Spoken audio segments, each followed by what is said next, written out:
pessoal, eu sou o Cláudio Luquezzi e estamos aqui em mais um Entrevista com Asas. E hoje é uma entrevista que está sendo feita aqui com os recursos, né, da tecnologia online, unindo São Paulo e Belém, lá no Pará, lá do lado do aeroporto Valdecans, em que a gente vai conversar com um cara muito especial, uma figura especialíssima da nossa Força Aérea, um veterano da FAB, o senhor Benedito Moreira dos Santos, poderia dizer assim, um dos pioneiros, né, dessa aventura da nossa FAB na Amazônia, no pós-guerra. Senhor Benedito, seja muito bem-vindo aqui ao nosso canal, é uma honra estar aqui conversando com o senhor. Muito obrigado, a honra é minha, é muito bom. Aí, essa informação que você deu, eu divido com todos os meus colegas e todos aqueles que participaram e participam da conquista da Amazônia, inclusive Osiris Silva, um catalineiro. Exatamente, isso mesmo. Então, seu Benedito, para começar, eu queria que o senhor contasse um pouquinho, porque hoje o senhor está aí, o senhor mora em Belém, mas eu queria que o senhor contasse um pouquinho de onde. O senhor é natural de onde, seu Benedito? Eu sou do município de Breves, Ilha do Marajó, na parte oeste da Ilha do Marajó. E como é que... Pode falar, pode falar. Não, que isso, pode falar. Isso. Então, nasci nessa região, tive o privilégio de nascer na beira dos rios da Amazônia, fui criado até quando eu pude me deslocar, procurar onde é que os catalinas moravam, e daí iniciar a minha carreira nessa maravilhosa aventura que é a Força Aérea Brasileira, que até hoje, para mim, foi o passo mais bonito que eu dei na vida. E como é que foi o seu ingresso na FAB? O senhor tinha quantos anos quando o senhor ingressou na FAB? Isso. Eu nasci na Ilha do Marajó e até os 15 anos eu era lenhador, seringueiro, cortador de lenha para os navios a vapor ainda, né? Mas sonhava com os aviões da FAB, que a primeira vez que eu vi um avião, que era da Paner do Brasil, lá na minha cidade de Breves, eu tinha 11 anos de idade. E quase que eu vou nesse avião, porque ele veio para a FAB e foi desmontado já na década de 70. Mas eu quase que tive a felicidade de voar nesse primeiro avião que eu estive perto, né? E foi aí meu contato com os aviões e a paixão que você conhece muito bem, que é a mosca, nossa mosca, né? Quando a gente se embriaga com a FAB, vira uma história maravilhosa. E aí eu consegui me deslocar até Belém, com a ajuda de muitas pessoas, estudar em 62. Eu ingressei na base aérea de Belém e já em maio de 62 eu fui para a escola de especialista. Fiz o curso de mecânico e motores, né? Mecânico, onde um dos meus grandes colegas foi mecânico da especialista, também formado lá. É nada mais nem menos do que o professor Stump, que dá o nome ao aeroporto de São José dos Campos, que foi o pai do carro a álcool. É isso. Então, de lá dessa escola saíram pessoas maravilhosas. E o senhor voltou, dali da escola de especialistas, o senhor voltou para Belém? Terminado o curso da escola, eu fui para os Afonsos. Quando terminou, fui classificado no Parque de Aeronáutica dos Afonsos para trabalhar com duas maravilhas da aeronáutica. O C-119, o vagão voador, né? E o C-82, o boxcar, né? Eram as vedetes lá dos paraquedistas, a gente assistia o dia inteiro os paraquedistas, desde a madrugada até 10 horas da noite, eles fazendo aquelas maravilhosas operações.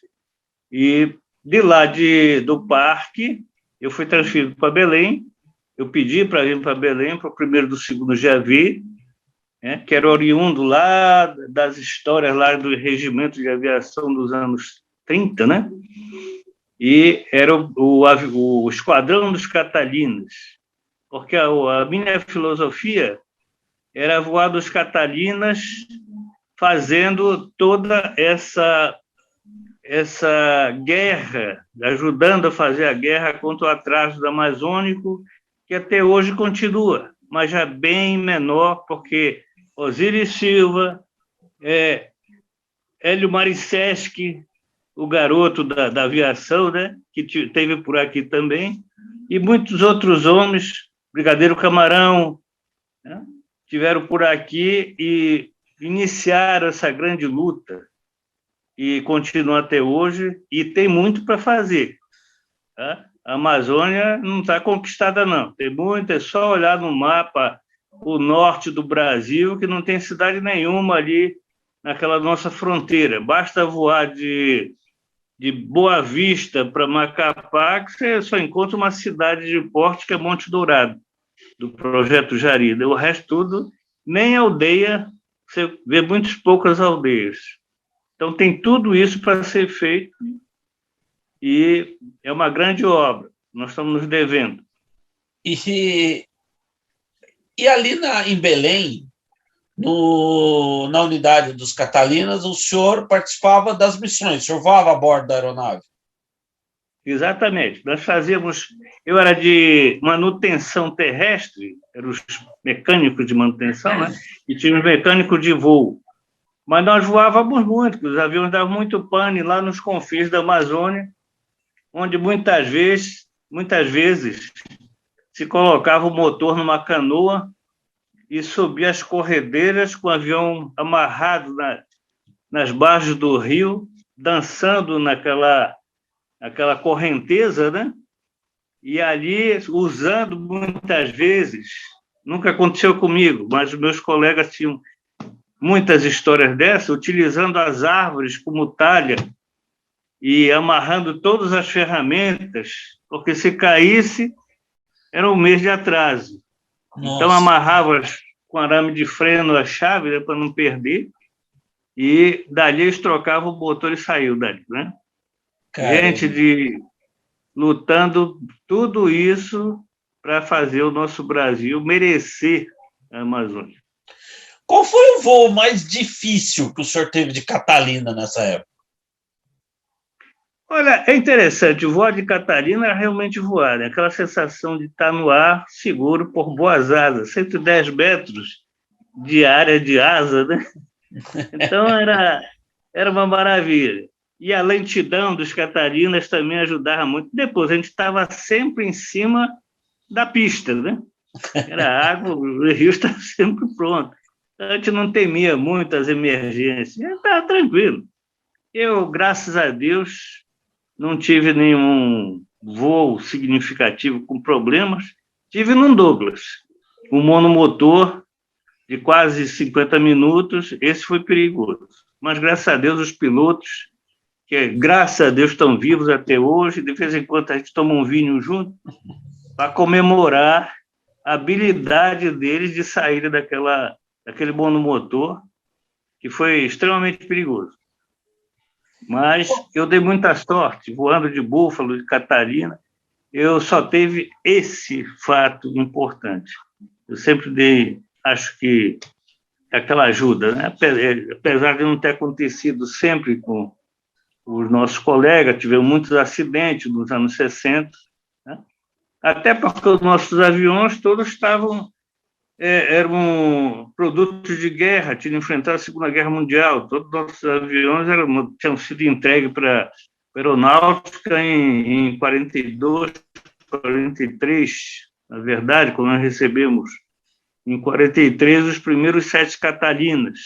Sim. E daí nós iniciamos, esses aviões voaram aí até os anos 80, né?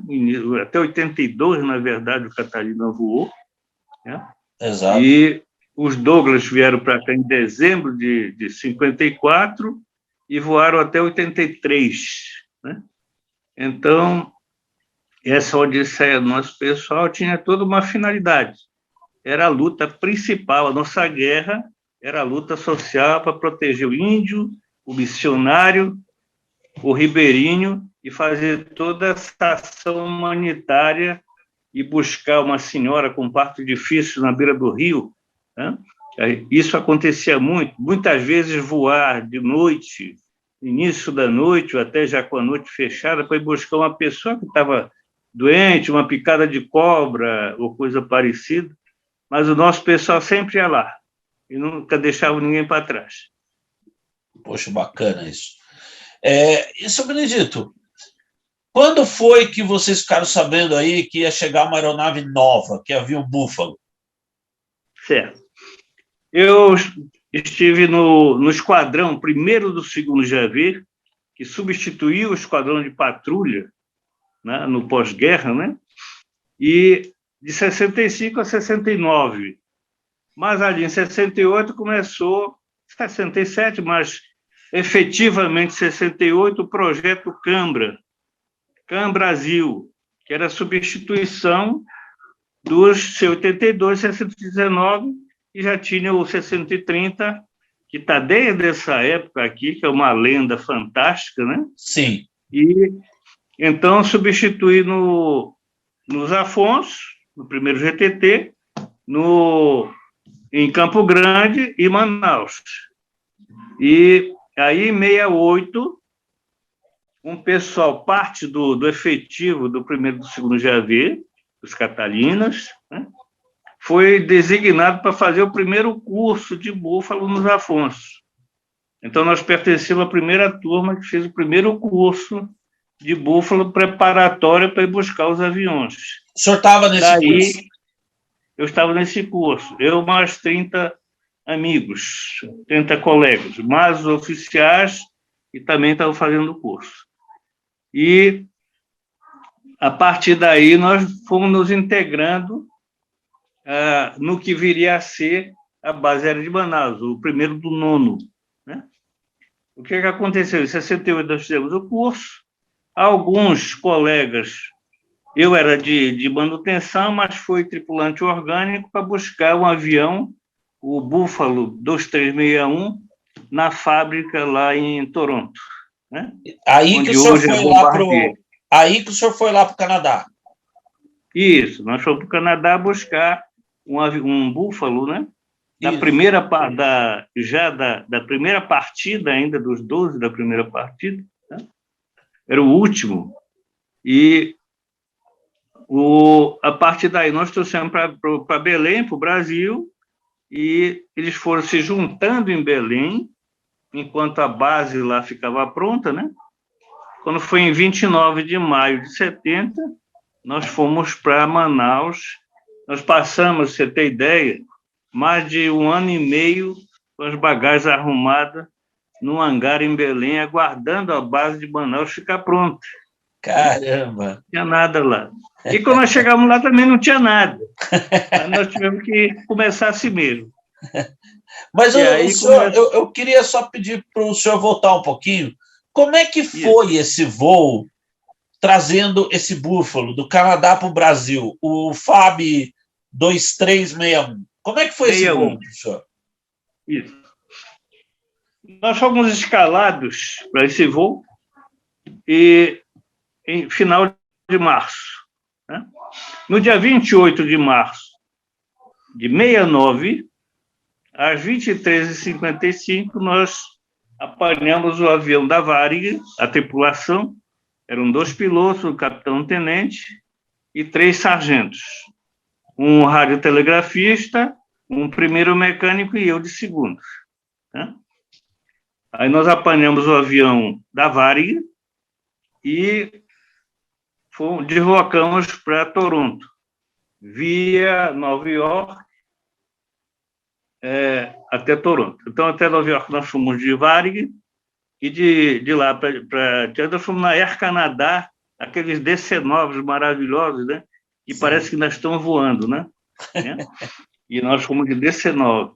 E essa viagem foi muito bonita, porque o principal é que Brasil, que era aquele, né? Imagina o Brasil de 69, onde vários fatos são significantes naquele momento. Por exemplo, ali no dia 27, foi inaugurada a primeira base, a primeira estação da Embratel para receber para transmitir o pouso na Lua, né, que aconteceria ali em julho, né?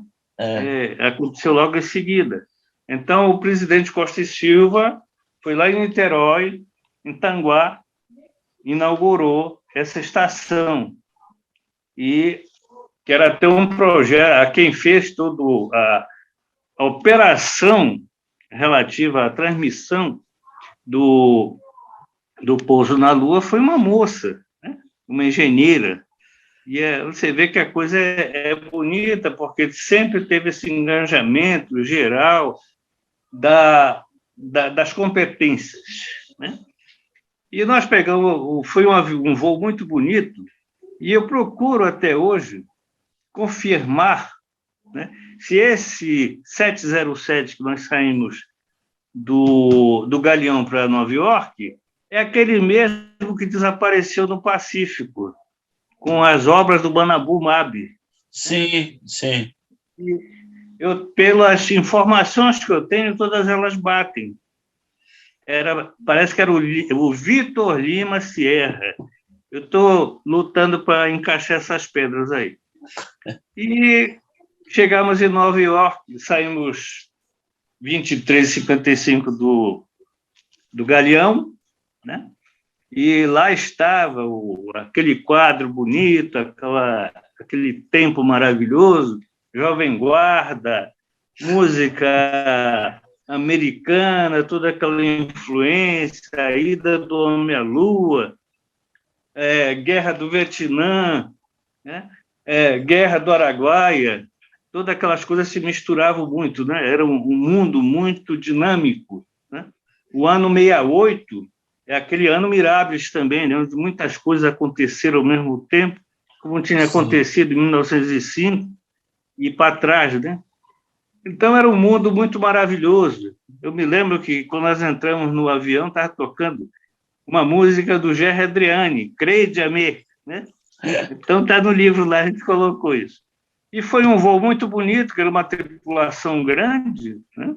Era um voo longo, de 11 horas, e nós fomos muito bem tratados pela tripulação, nos deu um tratamento excepcional. Chegamos em Nova York, fomos para o Paramount Hotel, lá no centro, né? E lá ficamos esperando a segunda-feira para sair. Enquanto isso, nós fomos conhecer a cidade e capitaneados, ciceroneados por um dos tripulantes da Varig, um comissário. Foi nos levar na ONU, nós ficamos ali no centro de Manhattan, né? Aí nos levou na ONU, pude ter a oportunidade na ONU ver a Guernica, que ainda estava exposta, né? E foi um momento muito bonito, e tivemos lá, visitamos todo o Empire State, aquela coisa toda, conhecer a grandeza americana, né? E na segunda-feira nós decolamos no DC-9 para o Canadá. Chegamos no aeroporto internacional, a de Havilland era próximo do aeroporto, na mesma área, né? Certo. E aí o 61 já estava nos esperando lá. Aí nós embarcamos com a tripulação e eles fizeram uma coisa maravilhosa, né? A temperatura estava ali -1, 2 por ali, né? Entramos no avião, amarra todo mundo, e ele decolou ali com 90 metros, 100 metros, sei lá, né? Aquelas decolagens de búfalo, que é uma flutuação, né? E isso foi lindo. Pousamos lá no aeroporto, fomos recebidos, e em seguida começou a entrega do avião, né? O avião tinha 25 horas voadas, né? Estava novinho. Aí, no dia seguinte, preparado, abastecido, veio um piloto de prova e foi nos conduzir até o avião para fazer um voo local. Fizemos os voos locais, recebemos toda a documentação e, enquanto isso, nós ficamos na cidade, no centro de Toronto, né? Aquela praça principal, onde tem a prefeitura, aquilo tudo, ficamos no Sheraton, a confirmar, né? Porque eu sempre, quando eu vejo lá, eles mudaram de nome, Eu acho, para mim, na época, era Sheraton. E foi muito bacana também, muito frio, né? E fiz depois a fábrica mandou nos levar no Niágara para passear, né? Com um Oldsmobile 69, maravilhoso, tudo automático. E aí entrando na caixa do Niágara, né? Tem um túnel por baixo que você vê a água caindo na frente, né? Uma coisa linda. E esse mundo todo a gente foi curtindo. Pegamos o nosso avião no dia 3 de abril de 69, né? Já na parte da tarde, e viemos para Washington, na base de Andrews.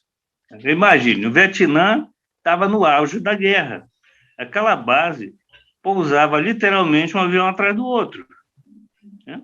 E era B-52, C-141, o B-47, aquele que tinha na ponta das asas, tinha uns trens, né, umas rodas, né, tão comprida que era a asa. E ali nós fomos curtir Washington, né? E no meio das fotografias que eu lhe mandei, tem uma foto de um C-141 desembarcando feridos e mortos, sacos plásticos etiquetados da Guerra do Vietnã. Então, ali era proibido a imprensa ir, não tinha acesso, mas eu estava no nosso avião, a uma distância de 500 metros, mais ou menos, e com uma bela Olympus Pen, né? Que era a sensação do momento, que era aquela máquina maravilhosa de foto, né? E eu consegui essa foto, que depois ela aparece num filme, uma cena muito semelhante, eu acho que é no Nascido em 4 de Julho, com Tom Cruise, né? Eu acho que é mais ou menos isso. Tem uma cena parecida. E ali a gente pôde sentir o peso daquela guerra, né? Como era todo aquele envolvimento.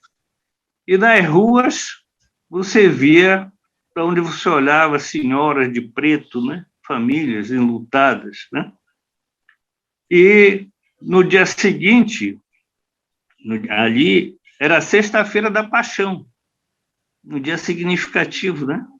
E nós fomos no cemitério de Arlington, visitar o cemitério, porque a gente queria ver, principalmente, a quantidade de gente do Vietnã, de uma área só do Vietnã, em torno de 50 mil mortos, né? E também tinha a sepultura do presidente Kennedy, do John Kennedy e do irmão, né? Estava num local que, inclusive, esse local foi escolhido pela própria Jacqueline Kennedy, que está lá próximo também, né? Nesse local. Eu mandei uma foto naquele material que tem essas localizações. E ali nós pudemos sentir o que era os Estados Unidos da América, na sua potencialidade, né? Realmente uma nação, quando a gente chega lá, indo daqui, no nosso caso, e naquela época, mesmo que quem vem do interior, a sensação foi quando eu larguei minhas seringueiras lá, né? E quando eu cheguei em Belém, né? Era um mundo bem diferente, bem longínquo, né? Mesma coisa, sair e enfrentar aquela época. Em 68, aconteceu o Tet da Guerra do Vietnã, né? Que foi um dos períodos mais tensos, né? E tinha toda aquela guerra na rua das pessoas protestando contra o governo americano, pedindo para terminar a guerra, né?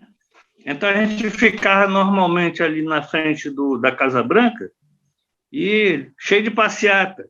E vinha aquela mesma cena que acontece dos caras tirando medalhas, jogando para dentro da Casa Branca, devolvendo, né? Porque não tinha sentido, ele tinha matado gente miserável de um país altamente pobre que ainda vivia em choupanas, né? E tinha acontecido, para completar, o caso de My Lai, né? Aconteceu, foi um caso muito grave, exato. extremamente grave, né? E sim, a sociedade americana estava muito revoltada. o que me marcou muito e marcou o mundo inteiro e o americano foi aquela música do Bob Dylan, né? The Answer, My Friend, is Blowing in the Wind. Sim, sim. Né? Essa música foi um dos fatores mais importantes, mais significativos nessa acaba a guerra, que não tem sentido. Né? Então, a partir daí, os acontecimentos, olha, meu Catalina está voando. Aí, olha que lindo! Aí nós tivemos em Washington, depois, como o avião estava com os aparelhos, os aviônicos, em garantia, nós fomos para Fort Lauderdale trocar alguns equipamentos.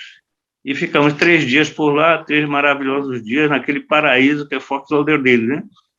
Era a Bendix Avionics, certo, que fazia esses equipamentos, inclusive tinha desenvolvido, sob o comando de um brasileiro, iteano, né? o Rui Brandão, tinha desenvolvido o projeto do Surveyor, né? Que pousou antes da Apollo para fazer a pesquisa geológica. Né? Certo. E ele que foi o nosso Cicerone, fez uma festa gigantesca para a gente, um cara maravilhoso. Atualmente ele está velhinho, trabalha com energias renováveis. Né? É um cientista fantástico, da turma lá de 56, mais ou menos, do ITA. Eu espero que ele esteja bem. Mas foi um dia maravilhoso. Saímos de Fort Lauderdale para a base aérea de Ramey, aquela base no Pacífico, né? Ali em Porto Rico. No Caribe. No Caribe. Uma gigantesca base, que era a base dos B-52 e dos B-47 e todo aquele aparato de guerra, né? Que naquela época eles decolavam dali para lançar a bomba no Vietnã. Olha só, loucura. Depois de lançada, eles pousavam ali na área que já estava, que era o americano no Vietnã do Sul, né? E foi uma experiência fantástica, havia a decolagem daqueles gigantescos B-52 que continuam voando. E está previsível, né, eles só serem retirados com 100 anos, né? Em 2050 e pouco. Está previsto ele rodar até lá, até hoje ele é eficaz, né? De lá, nós viemos saímos de lá, viemos para cá, para Piarcos, que é aqui próximo, que também no Caribe, né? E de lá, Belém. Nós chegamos às 14 horas, depois de 18 dias de viagem, em Belém. Né? E seguimos para o Rio, o calabouço, né? Lá no Rio, que pouca gente sabe. Hoje, quando a gente fala calabouço, ele não sabe bem o que é, né? É ali onde eram os hangares da Pané, onde foi o Incaé, né?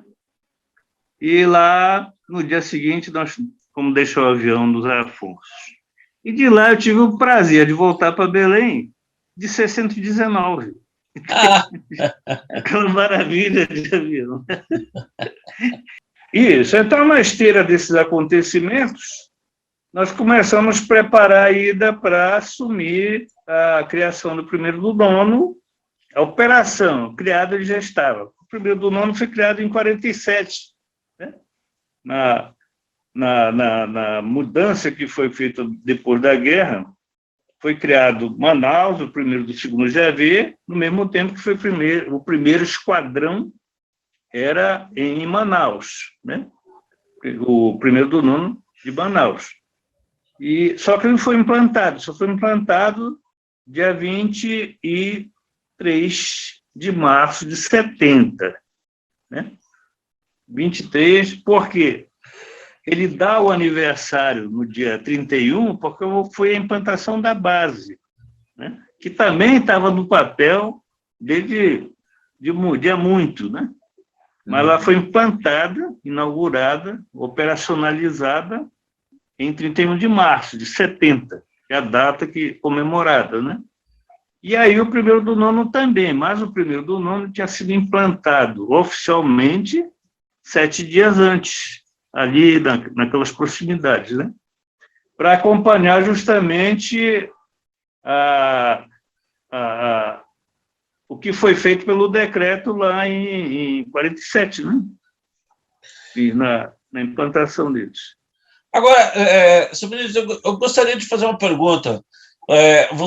Você voltou, né, do calabouço do Rio de Janeiro para Belém justamente no C-119, né? Dos Afonsos. Isso, dos Afonsos, justamente depois de ter pouco tempo, né? Depois de ter trazido o búfalo para o Brasil. Isso. Né? Então, eu gostaria que você me falasse uma coisa. Para você que tinha voado C-119, o C-82, né? O que você sentiu de diferente no búfalo? Como foi a hora que você se viu voando no búfalo? O que o avião te impressionou mais?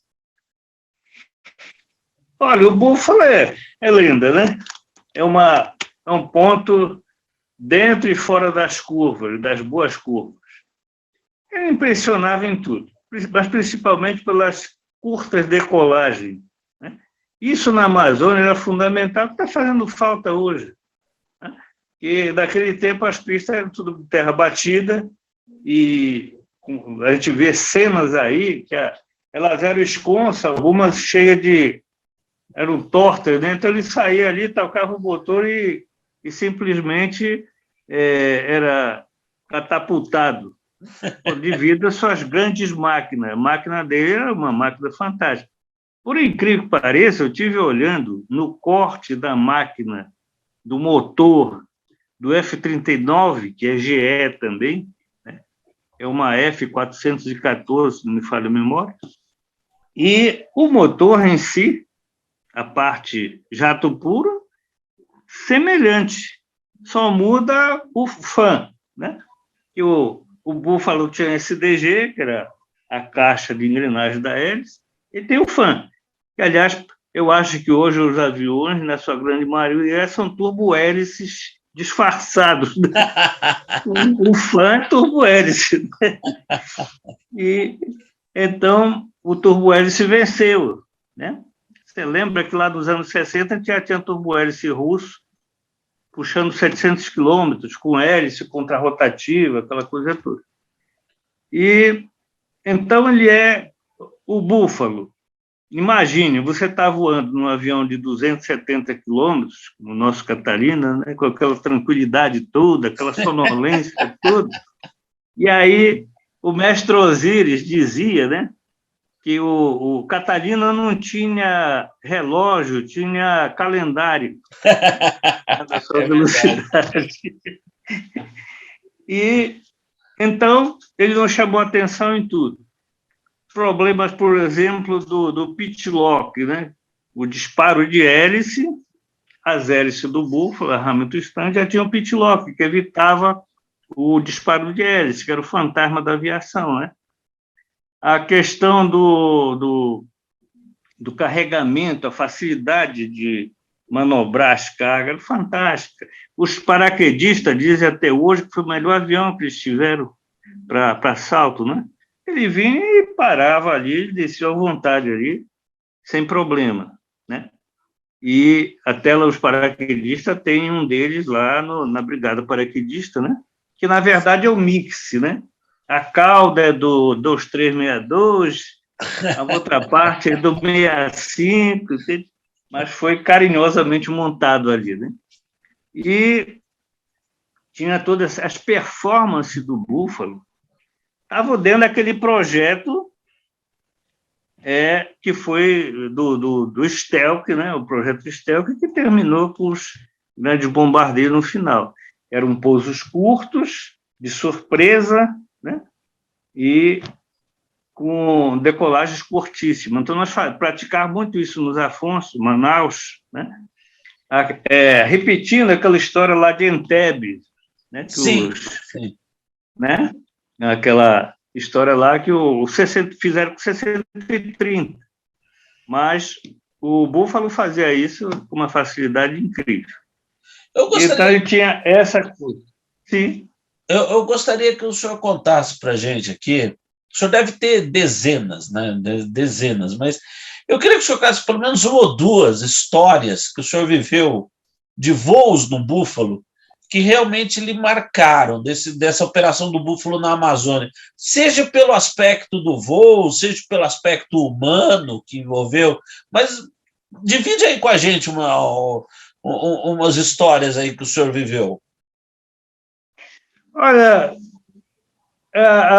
o problema, veja bem, nós estávamos vivendo uma situação tão crítica dos Catalinas, né?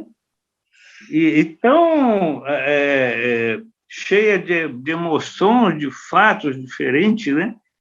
Que os Douglas, os Catalinas, que quando o Búfalo chegou já era uma bênção maravilhosa, pouca coisa aconteceu, realmente tão significativa, assim, que pudesse ser comparado com o pessoal antigo, né? Com as coisas que tinha passado anteriormente. Mas eu só tenho que dizer para o senhor que era o avião amazônico. Ele foi um avião que se encaixou perfeitamente na Amazônia de uma forma luva, né? Apesar de não ter uma carga, um transporte de carga adequado, de grande porte, né? Mas ele foi maravilhoso. E até o avião era de pouco problema técnico. O que eu lembro dele é que os caras cortavam o motor e ficavam voando o tempo todo no motor sem problema nenhum, com carga a bordo. Se você quisesse, voava o dia inteiro no motor. O senhor viu muito transporte de pessoas precisando de atendimento médico, tudo, com o Búfalo? Isso era a nossa diário, era justamente acudir aquelas populações, né? Isso o Catalina tinha feito, pousando na beira do rio, buscando as pessoas, que é detalhe, o Catalina faz falta da Amazônia. Sim. Com aquela operação que ele fazia, né? Não temos uma coisa parecida, porque o helicóptero não pousa em todo canto, né? Não vai buscar na beira, na porta da casa do Ribeirinho, né? E a gente fazia isso. Muitas vezes, com mulheres com trabalho de parto difícil, a criança nascia a bordo, os mecânicos faziam o parto, né? E tem um livro que eu vou lhe mandar, escrito por um catalineiro, fantástico, Antes que a Memória se Vá. Ele escreveu essas histórias, né? E também um médico nosso, que escreveu um livro bonito, onde as crianças nasciam e os pais davam, como homenagem a Fábio, o nome de Maria Catalina, Douglas Fabiano, ou coisas parecidas, né? Que bacana! Tem muito dessa gente aqui, né? E os mecânicos faziam o parto. Quem tivesse a moto fazia o parto, separava uma área lá para trás e tentava salvar. Nisso, meu amigo, a FAB na Amazônia e no Brasil, mas principalmente a ação humanitária da FAB na Amazônia merece Prêmio Nobel da Paz. Esse seria um prêmio justo. Talvez a gente nunca consiga, porque, como Osiris Silva novamente nos ensina, toda vez que nós temos alguém candidato a Prêmio Nobel da Paz, o próprio pessoal daqui vai lá e detona. Infelizmente, é verdade, é verdade. Terminamos de perder o Prêmio da Paz, né? O ministro Áureo Paulinelli, que foi indicado por muita gente lá de fora, e eu não vi ninguém se mexendo aqui para fazer essa campanha merecida. Foi o homem que lutou e teve um resultado fantástico no quesito fome no mundo, né? Tanto é que hoje nós estamos... Qual é o nosso grande resultado hoje? É vender comida, né? Vender commodities, né? Sim. E, então, para voltar para o Búfalo, ele era maravilhoso. Ele cumpria às suas ordens tranquilamente, né? E dificilmente dava um problema sério. Perdemos alguns em operações, né? Mas a aviação tem desse balanço, né? Agora, Mas você me contou uma coisa que eu achei muito interessante de quando começou o trabalho de vocês em Manaus, né? Que era necessário levar comida lá para a própria base, né? Cenoura, isso. o que assim, para quem está nos assistindo e é mais jovem, né? E não conhece, nunca teve na Amazônia, de repente, pode ficar imaginando, né? Uma coisa até meio estranha, né? Por que que, Sim. pô, no meio da Amazônia você precisar levar esse tipo de gênero alimentício? Eu queria que você falasse um pouquinho disso aí, para o pessoal entender. Certo. Manaus, em 70, ainda era uma cidade com muita carência. Tanto é que o regime militar, uma das primeiras atitudes foi criar a Zona Franca, para procurar desenvolvimento. E não tinha verdura, o supermercado era uma coisa que estava aparecendo. Eu digo para o pessoal, olha, supermercado é coisa nova para mim, né? Self-service, churrascaria, é coisa de 80 para cá, que realmente aconteceu, né? Eu tinha visto isso lá com os americanos, o self-service, né? E Manaus, além de não ter não tinha plantio, né? Não sei por que motivos, eles faziam muito plantio de feijão de corte, essa coisa, quando o rio secava, que ficava aquela coisa de Nilo, né? De humus, aquela coisa toda. Sim, sim. Mas não tinha os mercados, não tinha aquela coisa. Tinha muito peixe, é um dos peixes mais maravilhosos do mundo, os peixes de Manaus, né? Mas naquela cultura não tinha muita ideia da salada, da verdura, né? E o pessoal foi daqui, então nós não tínhamos. Aí nós fazíamos as coletas, né? O avião, quando ia para o Rio, que passava por Campo Grande, deixava o dinheiro em Campo Grande com o pessoal nosso. Os intendentes ou então amigos nossos faziam compras, né? E mandavam tomate, cenoura, folhas, couve, o que a gente precisava para dar para as crianças, né? Ainda era precário isso, né? E isso está no nosso livro e tem várias testemunhas, né, daquele tempo que, inclusive, traziam o material para a gente. Esse era 70, né? Depois não, virou uma cidade fantástica, a Zona Franca deve ter ajudado, não sei qual é a avaliação que se faz sobre isso, mas a verdade é que o Manaus que eu conheci, né, naquele tempo tinha uma rivalidade com Belém. Belém era a grande cidade, o portal da Amazônia. Hoje a grande cidade é Manaus, né? Tem uma estrutura muito diferenciada e, graças a Deus, cresceu bem, ao ponto de a questão militar aeronáutica lá é muito mais forte do que Belém hoje, né? Tem esquadrão de caça, tem essa coisa toda, né? E que evoluiu para lá a ideia da proteção nacional, né? Das aeronaves, até porque a Comara, que é o nosso ramo da engenharia, né?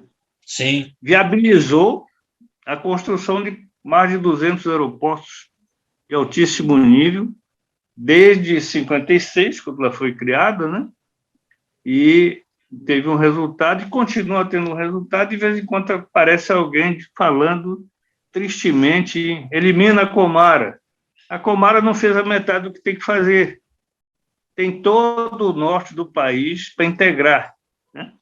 A Amazônia, o nosso lado esquerdo do Rio Amazonas, principalmente nas proximidades da fronteira, que é muita terra, é um enorme território, tá sem seres humanos lá para desenvolver, né?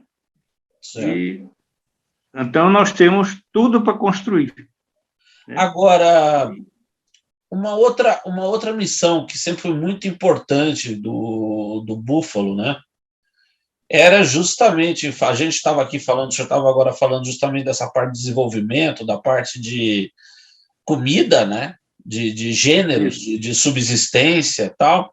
Uma missão que era extremamente importante do Búfalo era justamente essa logística de gêneros de subsistência para aqueles pelotões do exército na fronteira, né? Exatamente, exatamente. Imagine quem estava em São Gabriel da Cachoeira, que naquele tempo era Cucuí, né? Era Valpeste, né? Quem estava em Cucuí, né? Ou Jauretê, nesses locais, como que era a vida deles, né? E havia um negócio interessante, essa área de fronteira a partir de Manaus tinha muito mais influência dos países limítrofes, né? Inclusive rádio, linguagem, as pessoas irem visitar mais para lá do que para cá, né? Até que quando, em 66, por ali, ou já mais para frente, o Brasil começou a colocar seus satélites. Um dos primeiros, exatamente em cima da área de São Gabriel, hoje, né? E hoje a gente chega lá, quando eu chego lá, em 2015 eu passei por lá, uma base gigantesca para receber jato, né? Uma cidade enorme, né? Graças a Deus tudo isso aconteceu. Daquilo que nós vimos, cidadezinha que era aquela meia dúzia de gente ali com pouca coisa, hoje são cidades com muita gente e muito desenvolvimento. Por exemplo, Tabatinga, né? Tabatinga que eu conheci há 20 anos atrás, quando eu passei lá, eu fiquei de queixo caído, né? Tinha desenvolvido tanto que eu não conhecia mais a cidade. Mas eu fico imaginando, né, naquela época, a alegria que devia ser, principalmente os militares, as famílias desses militares, né, que ficavam nesses pelotões, nesses postos de fronteira, a hora que chegava o Búfalo, né? Porque... Com certeza. Teve ocasião eu chegar com uma tropa, já pela Comara, pela parte de construção de aeroporto, né? Num local chamado São Joaquim, é fronteira, né? E tinha uma missão evangélica, os índios e nós que chegamos. Então, eu trouxe alimentação, suprimento para o meu pessoal para, vamos supor, um mês, né? 15 homens. Quando eu cheguei lá, os índios não tinham comida, nem o pessoal dos evangélicos. Tá. Eu peguei, retirei a metade do suprimento, repassei para ele, mandei um rádio para o meu comandante dizendo que mandasse comida de novo, né? Que você tinha que acudir os caras, né? E, detalhe, do outro lado do rio, os cubanos estavam dando instrução para o pessoal do outro país. E era uma situação de extremo perigo, e nós tivemos que fazer, implantar a pista, melhorar a pista, e o exército UEB foi lá e dominou, fez um quartel. Hoje eu não imagino nem como é, né? Mas são essas coisas. O Camarão, o Brigadeiro Camarão, que tinha descoberto esse lugar. E onde ele passava, o avião dele, que ele viu uma clareira, um índio, ele pousava, dava um jeito de pousar. E aí, ali ele já começava a construir uma estrutura, né? De lá que veio a ideia dele, que ele criou dos dois trinômios, né? Reunindo os indígenas, reunindo os missionários, né? Isso deu muito resultado. Apesar de muita gente discordar, que deve ter razões deles, né? Mas a verdade, o Brigadeiro Camarão, que era um amazonidense, né? É um termo que ele criou para designar aquele que não é da Amazônia, mas que vem para a Amazônia, se integra na Amazônia e fica por aqui, né? Ele veio, comprou a ideia de Amazônia e fez toda a vida dele aqui, um homem de uma capacidade fantástica. Você tem ideia, o Brigadeiro Camarão era um profundo conhecedor de línguas, sabia falar várias línguas. Era casado com uma francesa, né? E, por isso mesmo, ele participou da ONU como integrante na questão com a Grécia, né? Teve um conflito com a Grécia, onde ele foi o representante da ONU. né? É um homem de uma inteligência fantástica, ao qual a Amazônia deve muito. Muito bom, muito bom. Bom, seu Benedito, eu lhe agradeço muito por essa entrevista. Tenho certeza que o pessoal que assiste está adorando, porque essa riqueza, eu acho que nada substitui para a gente preservar a história do que quem viveu a história, né? Como o senhor aí, Com certeza. nessa aventura toda, nessa aventura amazônica, né? Graças a Deus. Isso é um privilégio, né? Sim. É Então, um olha, privilégio. muito obrigado aqui pelo seu testemunho, muito obrigado por essa entrevista maravilhosa, tá? Eu lhe agradeço muito. Isso, eu queria lhe agradecer muito pela sua oportunidade, eu admiro muito sua revista, tenho vários números dela, cito nas minhas palestras, quando eu vou, eu levo sua revista, e agora eu tive o prazer de receber seu livro. Uma pérola, está lá na base aérea, tem uma equipe, 2 tenentes, um cabo e eu, que estamos montando uma palestra para o aniversário do Esquadrão ETA, né? Esquadrão de Transporte. E eu queria lhe agradecer, porque a gente tem que mostrar para os brasileiros que nós somos grandes. Tá? A construção do Bandeirante, inclusive um dos motivos da palestra, um dos focos, é o Bandeirante. Né? A valorização dessa grande obra, o que foi aquilo, o que aconteceu naquele dia maravilhoso, o primeiro voo do Bandeirante, que é uma coisa que mexeu com todos nós naquela época.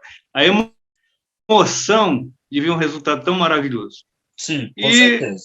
também, por último, eu queria lhe mostrar se for possível, esse quadro, que talvez eu lhe mande, está aqui, não dá para ver bem, né? Mas esse quadro é o jornal do dia 11 de outubro de 1943, o Globo, que a manchete é o abandono de Kiev. Olha como a história se repete, né? Nossa! Então, nós estamos novamente vendo a mesma cena. Foi o dia que eu nasci. Né? Poxa vida!